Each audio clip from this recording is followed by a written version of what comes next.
They say in a game of hide and seek, the goal is to be found. But what happens when the thing that finds you?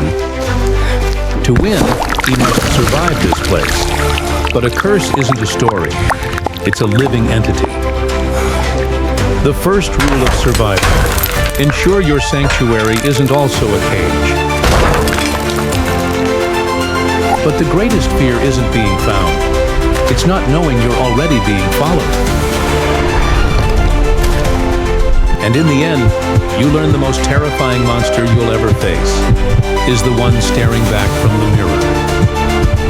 This is l'Echo de la Montagne, a place perched on a mountaintop where time itself has stopped. They call it the Echo of the Mountain, a name earned through tragedy. Once a luxury resort, now it is a tomb of secrets, watching all who dare to approach. The original owners, a French family, vanished without a trace from this very spot. The game is simple: hide and seek, played alone, in a place that never forgets. Once inside, he is no longer just a visitor. He is a piece on the board, swallowed whole by the game. A girl who loved music, but died in silence, leaving behind an instrument that still remembers. The echoes of the past are never truly dormant. They are simply waiting for an audience. And so, before the game even officially begins, the house starts to play. He finds a music box, a stolen memory, a melody that serves as a key. But even the most beautiful things can be broken. A crack in the porcelain, a fracture in reality. He tries to silence the past, but in this place, the game cannot be stopped. The time has come. The contract must be honored. The game must begin. One, two, three. Four, with every number, the five, house holds its breath. 6, 7, 8, 4, 31, 6. 32, The empty 33, rooms listen, 34, waiting for the hunt 35, to start. Ready or not, 100. here I come. The words seal his fate, spoken into the waiting darkness. Step 1 of the game: find the perfect hiding spot. An exercise in hope. But the house sees all. There are no safe spaces, only delaying the inevitable.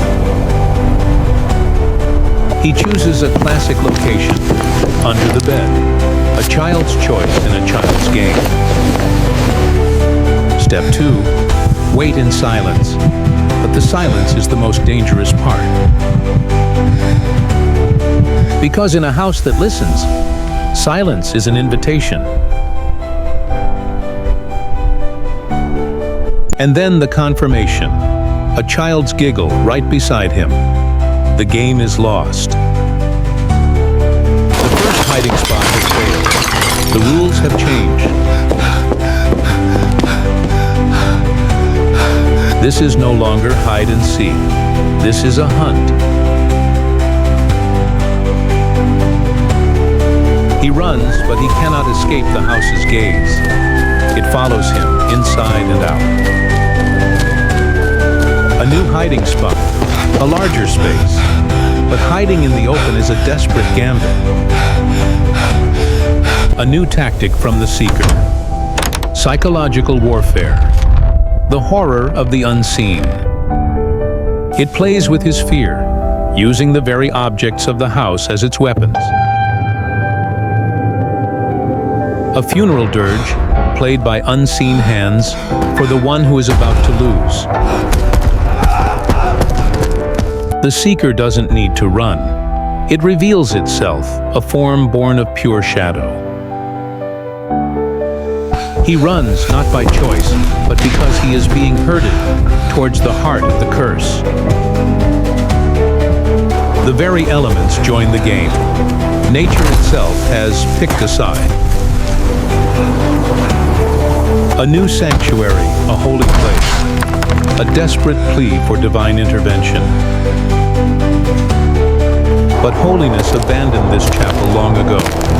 It is now just another room in the house. The symbols of faith are inverted. Protection has become profanity. The old prayers have twisted over time, turning into a chorus of curses. The house is now fully awake. It no longer plays with subtlety. The blood of the curse begins to flow, confirming his deepest fears. It offers him a path, but is it a way out or just a deeper way in? From the vastness of the chapel to the crushing confines of the kitchen's path. In this place, there is no room to run, only room for the inevitable approach. He enters the kitchen, the place where silent domestic tragedies unfolded. A warning, a reminder that every object in this house is an extension of its will. A new hiding spot, the cold of the grave, a place of absolute isolation. He is trapped, alone, surrounded by the tools of slaughter and the biting cold. But nothing can stop the seeker. It does not need to open doors to enter. There is nowhere left to hide. There is only the frantic search for escape. The only way out is down, deeper into the foundation of the nightmare. Down into the deepest, most primal part of the house's domain. A brief illusion of freedom. The open sky of the greenhouse. A false hope. He finds himself in a garden of the dead. A place where beauty and decay are one. He is no longer alone.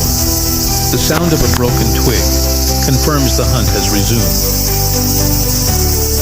This is the hunter's paradise, a wild garden where it can move unseen.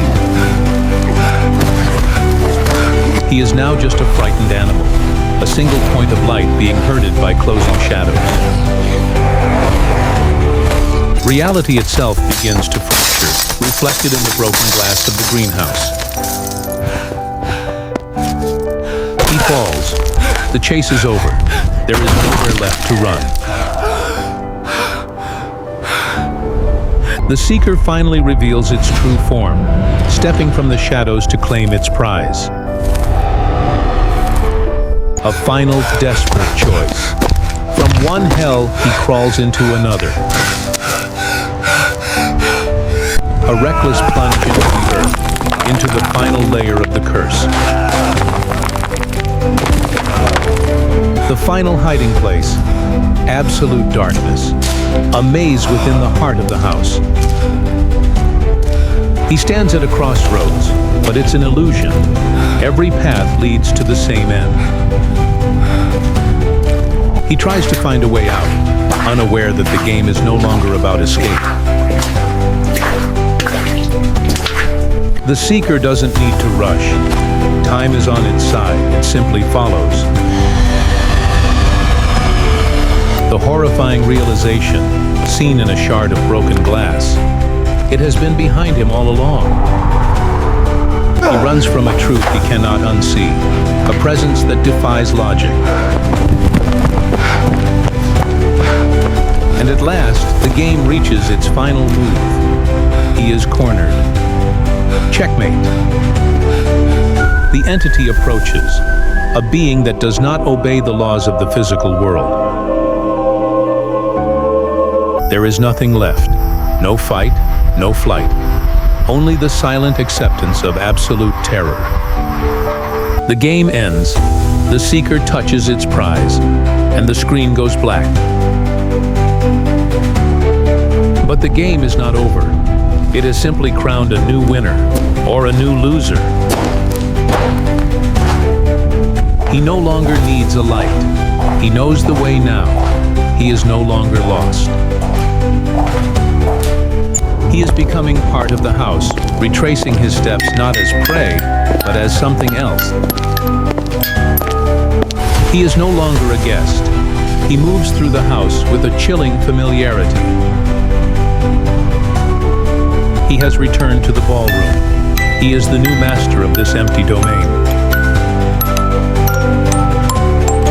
He ascends the stairs, not running in fear, but gliding with purpose. A return to the beginning. He enters the bedroom where he first hid to complete the cycle. He must face himself, or what's left of himself, in the tarnished mirror. But the eyes that stare back are not his own. They are the hollow eyes of the house. A final test of reality, a desperate check. The reflection follows his lead. For a moment there is relief, but the reflection doesn't share it. It smiles. He lost the game. The terror of the truth. The seeker wasn't chasing him. It was inside him all along. The curse does not create monsters. It simply frees the one that was already there. A trade is made. A soul is taken. The mirror claims its price. The house has a new caretaker. The game has a new seeker. The cycle is ready to begin again. A new whisper for a new player. He walks his domain, waiting patiently for a new friend to arrive. The game never truly ends. It is as eternal as the rising sun. It simply pauses, waiting behind a closed door for the next curious soul. The house waits. The game waits. The only question left is, will you play?